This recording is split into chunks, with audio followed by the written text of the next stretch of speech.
శ్రీ గురుభ్యో నమః. శ్రీ మహాగణపతి నమః. కుంభరాశి వారికి రాబోతున్నటువంటి నెల రోజులు ఎలా ఉండబోతుంది అనేది చూద్దాం. దానికన్నా ముందు కుంభరాశి వారికి సంక్రాంతి శుభాకాంక్షలు చెప్పడం జరుగుతుంది. ఎందుకంటే సంక్రాంతి అనేది ఈ ఆంగ్ల సంవత్సరంలో వచ్చేటువంటి మొదటి పండుగ. ఉత్తరాయణ పుణ్యకాలం తర్వాతే మనకు వచ్చేటప్పటికి కొత్త పండుగలు అనేది మొదలవుతాయి. రవి అనుకూలమైనటువంటి స్థితిలో దక్షిణాయనం కన్నా ఉత్తరాయణం అనేది పరమ పూజనీయం. మనకు ఏదైనా సరే వివాహాలు కానీ లేకపోతే గృహప్రవేశాలు కానీ దాని తర్వాత ఏం జరిగినా సరే ఉత్తరాయణంలో జరిగేటువంటి కార్యక్రమాలకి ఎక్కువగా అనుకూలమైనటువంటి ఫలితాలు ఎక్కువగా ఉంటాయి అన్నమాట. అంటే మంచి ఫలితాలుగా కూడా చెప్పచ్చు. రవి యొక్క ఈ స్థితి ఏంటి అంటే మనకు జీవితంలో రవి అనుకూలంగా ఉన్నప్పుడు జీవితంలో ఇంతటి స్థాయికైనా ఎదగవచ్చు. ఇప్పుడు మనం ఎంతోమందిని చూస్తుంటే కొంతమంది పెద్ద పెద్ద పొజిషన్స్లో రీచ్ అవ్వడానికి వారి యొక్క జాతకంలో సూర్యుడి యొక్క గమనం అనేది అత్యంత కీలకం. అంటే నక్షత్ర మూలకంగా కూడా మంచి స్థితిలో ఉండటం, అదేవిధంగా రాశి రీత్యా కానీ లేకుంటే వారి యొక్క జాతక చక్ర రీత్యా కానీ మంచి స్థితిలో ఉన్నప్పుడు మంచి ఫలితాన్ని ఎక్కువగా ఇవ్వగలుగుతాడు. సూర్యుడు కొంతమందికి ఎక్కువగా మంచి ఫలితాలు ఇవ్వగలుగుతాడు. ఎందుకంటే వారే కొంతమందే జీవితంలో మనకు ఫిల్మ్ స్టార్స్ కానీ లేకపోతే క్రికెట్లో రాణించాలన్నా సరే వీరందరూ కూడా కొంతమంది బాగా రాణించగలుగుతూ ఉంటారు. ఇక సంక్రాంతి రోజు ఎటువంటి పూజా కార్యక్రమాలు చేసుకోవాలి అని చూద్దాం. ముందుగా సంక్రాంతి రోజు ఉదయాన్నే మనం అభ్యంగ స్నానాలు చేసి నువ్వుల నూనెతో మర్దన చేసుకున్న తర్వాత స్నానం చేయాలి. దాన్నే అభ్యంగ స్నానం అంటారు. సూర్యుడు ఎక్కడైతే మనకు ఉదయిస్తున్నాడో మన ఇంటిలో అటువైపు స్థలాన్ని కొంచెం పరిశుభ్రంగా చేసుకొని సూర్యుడు కనపడే విధంగా మనం సూర్య నమస్కారం చేసుకొని అదేవిధంగా సూర్యుడికి అర్ఘ్యాన్ని సమర్పించి తామ్ర పాత్రలో అంటే రాగి పాత్రలో సమర్పిస్తే ఎక్కువగా ఫలితం పొందగలుగుతాం.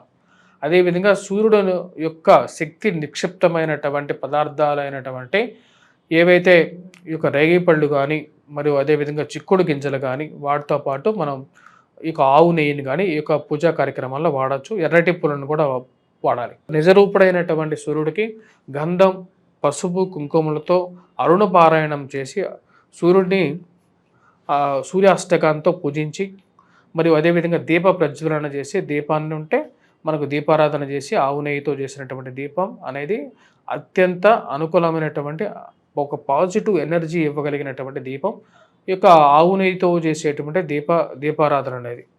మరియు అదేవిధంగా సర్వ దుఃఖాన్ని పోగొడుతుంది అన్నమాట. ఇంట్లో ఎప్పుడైనా సరే దీపారాధన అనేది 2 పూట్ల జరిగితే ఆ ఇంట్లో పరిపూర్ణమైనటువంటి దుష్ట శక్తులు ఏవి ఉండవు. మరియు అదేవిధంగా పిల్లలు కూడా వచ్చేటప్పటికి ప్రశాంతంగా ఎదగలుగుతారు. తల్లిదండ్రులు కూడా 2 పూట్ల చేయటానికి ఎక్కువగా ప్రయత్నం చేయాలి. పిల్లలకు కూడా దీపారాధన చేయటం అనేది నేర్పించాలి.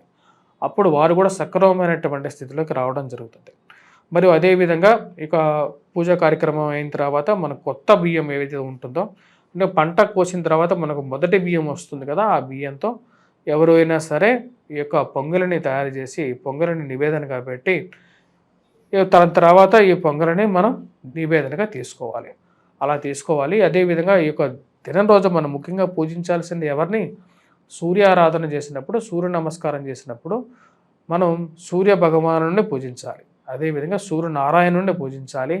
అది శాస్త్ర విదితం అన్నమాట. ఇదంతా పూజా కార్యక్రమం అంతా ఇలా చేయండి.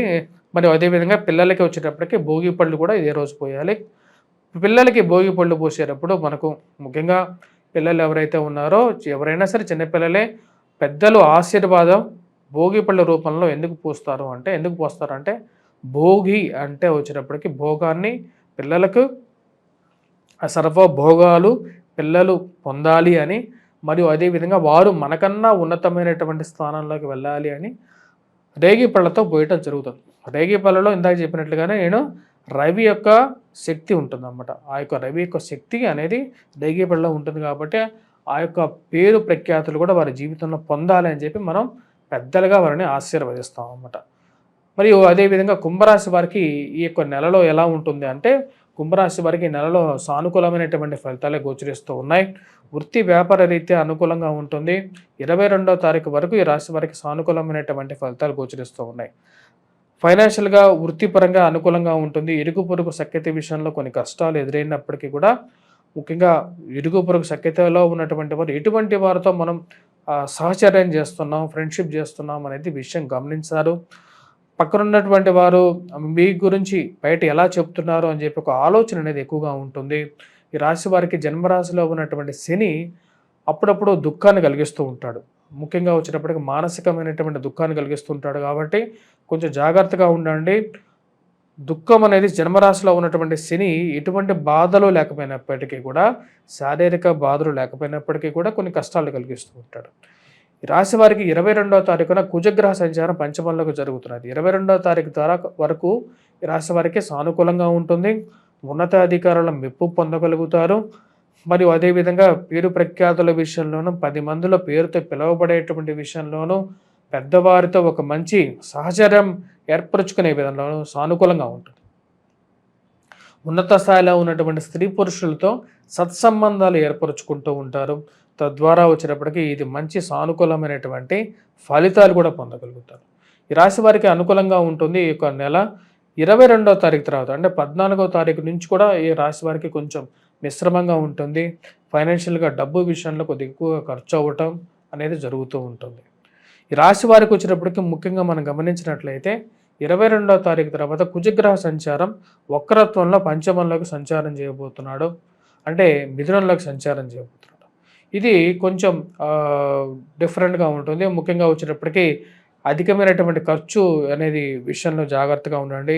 పిల్లలకి ఆరోగ్య సంబంధితమైన విషయాల్లో కొన్ని ఇష్యూస్ అనేవి ఎదురవడానికి ఎక్కువగా సూచనలు గోచరిస్తూ ఉన్నాయి. ఆ విషయాల్లో పిల్లల గురించి కానీ డబ్బు ఖర్చు పెట్టడం మరియు పిల్లల ఆరోగ్యం గురించి కానీ కొంచెం ఎక్కువగా ఆలోచించడం అనేది గోచరిస్తూ ఉన్నది.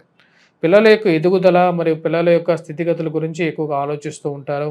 వాళ్ళు ఎలా సెటిల్ అవుతారు అనేటువంటి విషయాలు మానసికంగా బాధించే విధంగా 22వ తారీఖు నుంచి గ్రహస్థితిలో మార్పు గోచరిస్తూ ఉన్నది. ఈ రాశి వారికి మొదటి హాఫ్ ఆఫ్ ద మంత్ అనేది 22వ తారీఖు వరకు కూడా కోర్టు సంబంధితమైనటువంటి లావాదేవీల్లో కానీ, పోలీస్ స్టేషన్లుగా పంచాయతీలు కానీ, మధ్యవర్తి పంచాయతీలు కానీ 22వ తారీఖు వరకు బాగా అనుకూలమైనటువంటి ఫలితాలు వచ్చే విధంగా గోచరిస్తూ ఉన్నది. 22వ తారీఖు తర్వాత కొంచెం మిశ్రమమైనటువంటి ఫలితాలు గోచరిస్తూ ఉన్నది. పెట్రోకెమికల్ ఫార్మాస్యూటికల్ రంగంలో ఉండేటువంటి వారికి కూడా అనుకూలంగా గోచరిస్తూ ఉన్నది. మీ పైన పనిచేసేటువంటి సుపీరియర్స్ ఎవరైతే ఉంటారో వారితో మంచి రిలేషన్షిప్ ర్యాపోవర్ మెయింటైన్ చేయగలుగుతారు. వారితో మీకు కావలసినటువంటి కొన్ని పనులు రాజకీయంగా కూడా మీకు సహకారం పొందడానికి ఎక్కువగా ఆస్కారం అనేది ఈ యొక్క నెలలో గోచరిస్తూ ఉన్నది. At the end of the మంత్లో కొంచెం మిశ్రమంగా ఉండేటువంటి విధంగా గోచరిస్తూ ఉన్నది. కానీ ఈ రాశి వారికి ఈ నెల చివరి వరకు కూడా సకల భోగాలు ప్రశాంతమైనటువంటి జీవితాన్ని పొందడానికి జన్మరాశిలో ఉన్నటువంటి శుక్రుడు పూర్తి యోగ్యతని ఇవ్వగలుగుతాడు. స్త్రీలతో మంచి సాంగత్యాన్ని ఇవ్వగలుగుతాడు. స్త్రీల ద్వారా మంచి అనుకూలమైనటువంటి పనులు ఏవైతే ఉన్నాయో వాటన్నిటిని చక్కబెట్టుకోగలిగినటువంటి స్థితిని తీసుకొస్తాడు. రాశిలో ఉన్నటువంటి వారు వివాహ ప్రయత్న సంబంధితమైన విషయాల్లో సానుకూలమైనటువంటి ఫలితాలు, బంధువులతో సుఖ సంతోషాలతో గడపగలుగుతారు. రాశిలో ఉన్నటువంటి విద్యార్థులు కొద్ది కష్టపడి చదవవలసినటువంటి ముఖ్యమైనటువంటి సూచన 14వ తారీఖు నుండి మ్యాథమెటిక్స్లో బాగా రాణించగలుగుతారు.